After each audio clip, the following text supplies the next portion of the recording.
Welcome back to the Relaxing Ghost channel here on YouTube. As always, your host with the most, Ghost. And today we have the Clash of Champions DVD collection. So Clash of Champions will be this Sunday. Let's take a look at the prior Clash of Champions events from 2016 and 2017. For whatever reason, they didn't do one last year. I think it just got removed because of the Saudi Arabia shows, and then they did Evolution. They also did Super Showdown in Australia. So there was a lot going on in 2018. These were originally, I believe, this was a Raw pay-per-view and then a SmackDown pay-per-view. So I'm not sure why or why not, but in 2016, they reintroduced the brand split. And right after SummerSlam, we seen the return of Backlash, and then they had Clash of Champions, and then they would carry on. The SmackDown pay-per-views were not released on DVD, sadly. But let's take a look at Clash 2016. So kind of a remake of Night of Champions, you know, giving it a fresh name.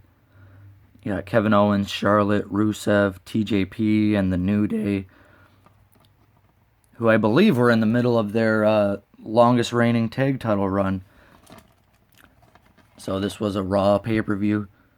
Got a beautiful Sting card. Disc art similar to the cover. And this pay-per-view is pretty loaded with Charlotte defending against Sasha and Bayley, Roman Reigns versus Rusev for the US title, TJP defending the Cruiserweight title for the first time ever. We had Kevin Owens versus Seth Rollins for the Universal Championship. And it doesn't say who the New Day is facing. And this is why I hate these little brief paragraphs. You know, they got all kinds of spoilers and whatnot, but no match listings, no nothing. I could easily look it up, and I will do that right now.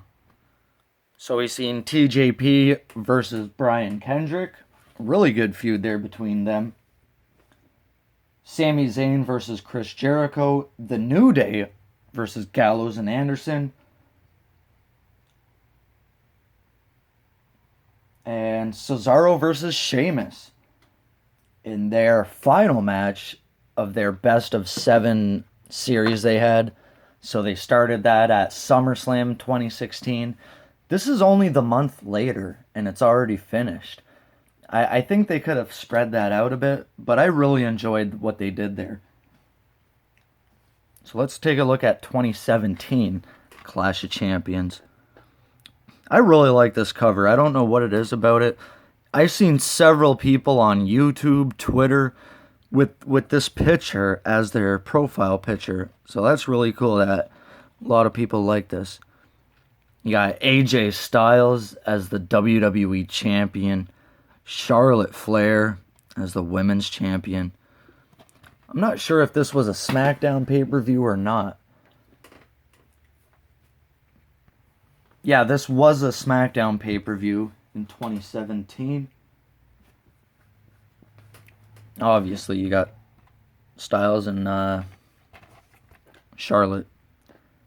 Got a Shinsuke Nakamura card. Kinshasa to Ziggler. Disc art fairly similar to the cover. That's actually the picture people might use, opposed to that. So this was a really weird pay-per-view.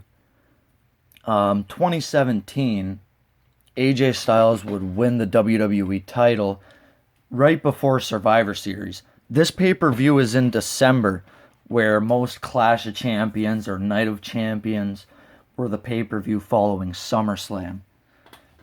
So first up, let's run down the matches quick. There was only 7 matches on this show. One on the pre-show, Mojo Rawley versus Zack Ryder. The Usos defending the tag titles against New Day, Benjamin and Gable, and Rusev and Aiden English.